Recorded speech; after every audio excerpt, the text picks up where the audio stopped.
I welcome you to my channel Psychological Stories. We deal here with stories of people who have faced psychological problems and openly deal with their problems. We help them become better people. Today we have Evel as our guest, and she's going to talk about her problem after divorcing her husband. Hi, Ava. Hello, doctor. Thank you for giving me the opportunity to express my problem and that you decided to help me. About my story. After 10 years of marriage, I decided to divorce my husband. It was a very difficult decision because we have 2 children and a mortgage. It was the only thing that kept me because there were no feelings, emotional closeness between us for many years. My husband drinks a lot by standards, does not recognize his alcohol addiction. He began to behave aggressively towards me and even towards the children. Throughout our life together, forced to have sex with him, believed that this is the main duty of the wife, constantly drove me into guilt. He is a very anxious, emotional, and insincere person, trusts no one, sees only the bad. I'm tired of it. Before deciding to divorce, I started therapy with a psychologist. 2 sessions were enough for me to be convinced of the correctness of my decision, but my husband was sure I would change my mind. He started going to therapy with me. We even had a couple of sessions together. But after the second session, the psychologist refused to do them because he was too aggressive and pressured me. She decided to do us separately. I didn't want to save our marriage. It was important for me to learn how to communicate with my spouse so that he could hear me. It was important for me to end the relationship with him in an ecological way, so as not to harm the children. But my ex-husband expected a different action from the visits to the psychologist. He thought that they would help us to restore the relationship. He pressured, manipulated, and emotionally raped me all this time. Sometimes I bent under his pressure and agreed that the family should still try to save, but when I came to my senses, again insisted on divorce. The situation was complicated by the fact that I did not have the financial ability to rent a place for me and my children, and to leave the apartment my spouse did not want in any way, and we continued to live together in different rooms. It was also important for me to solve the issue with the allocation of shares in the apartment peacefully because I invested most of the money in it, selling my own real estate. Therefore, I was not in a hurry to officially file for divorce. I wanted my spouse to first close the mortgage and allocate shares to me, and the children the mortgage was registered on him. It was his contribution to the apartment. To my regret, we had only a verbal agreement on how to divide the joint apartment into shares. We did not notarize it. The spouse began to press again and tried to get me to agree to the allocation of a larger part of the share to myself. I realized that we would not be able to resolve this issue peacefully, so I decided to file for divorce and divide the shares through the court. I found a lawyer, but my husband stole the documents for the sale of my previous apartment. Without them, I could not prove in court that these funds had been invested in the new apartment. In order not to lose my mind and to find my footing, I turned to my coworker for support. My husband had always been jealous of him. As we had an instant friendship, we sat in the same office, and early on in our acquaintance we were able to text each other even after hours. He was married, and his marriage was also cracking at the seams. Our children were the same age, so there were a lot of common topics for conversation. I wanted to talk to him. He seemed to understand me perfectly. For 2 years, we never crossed the line of friendly communication. I was not physically attracted to him as a man. It was just nice to communicate, to feel support. But even this communication had to be minimized because of the jealousy of our spouses. Over time, the colleague got fed up with quarrels with his wife, and his hope to improve relations in the marriage faded. He announced his divorce to his wife and moved out. This situation brought us even closer together, and then I began to have feelings for him as a man and became attracted to him. We started an affair, but in fact, we both remained married. We decided that it was wrong.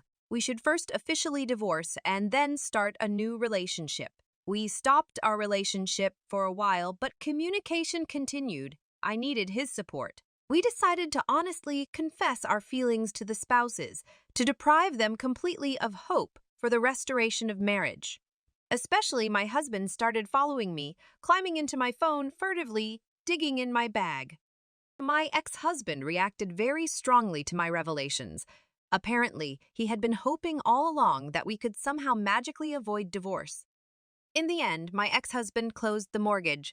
We divided the shares notarized as originally agreed when buying a joint apartment, but he forced to allocate him 1 million rubles from my share after the sale of our apartment, so to speak, for moral damage. I agreed to this, only to start divorce proceedings as soon as possible and put the apartment for sale. He hired a lawyer, and he took up our divorce. Now my ex-husband is going around to all our friends and relatives and telling his version of events. I cheated on him, and that's why he filed for divorce. The most frustrating thing is that I did not want to involve my relatives, so I kept silent about our problems in the family, about my feelings and worries. I knew they would not support me in this decision. My ex-husband gained the trust of my parents and took the position of a victim. They continue to warmly communicate with him, pity and support him. His parents and friends, on the other hand, have turned their backs on me. He tried to get my friends on his side as well, but he failed.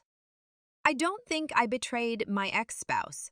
I ended a painful relationship, albeit unofficially. I didn't want to maintain the semblance of a family anymore.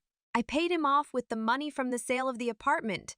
I didn't demand to split the bills, the car, though I could have, but he makes me look mercantile, telling everyone that I purposely waited until he paid off the mortgage to divorce him. It's very hard for me to listen to these untruths. It's hard that he has taken away the support of my parents. I am very much afraid that soon he will start turning our children against me. What should I do in this situation? You think a lot about the rightness of some of your actions and those of your ex-husband. But I want to lead the moral and ethical assessment of events and turn to feelings, because they are the indicator of the soul, hearing and accepting which we feel truly alive, sometimes radically changing our way of interacting with the world. I've already written about my feelings at the beginning, so I was indignant, angry when reading your appeal. I wanted to exclaim, "This is unfair. How is it possible?" Anger can be destructive, toxic, but it can also be very productive. The kind that restores justice, sheds light and dispels the fog of lies. Though, and at this point I want to ask, what are your feelings about what is happening? About the people involved in these events? You write that you don't feel betrayed by your ex-spouse.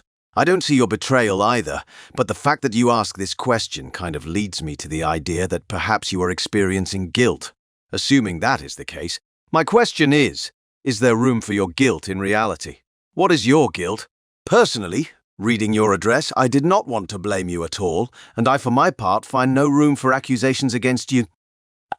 Now, I would like to say a few words about the election. You write that for 10 years you continued to give your ex-spouse a chance to reform, and that was your choice. You say that you paid off your ex-husband with money from the sale of the apartment, did not demand that the bills and car be divided, and that was your choice too. Now you are choosing to listen to untruths, choosing to watch your spouse rob you of the support of loved ones.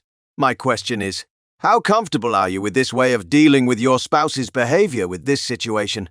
How comfortable are you with your choice?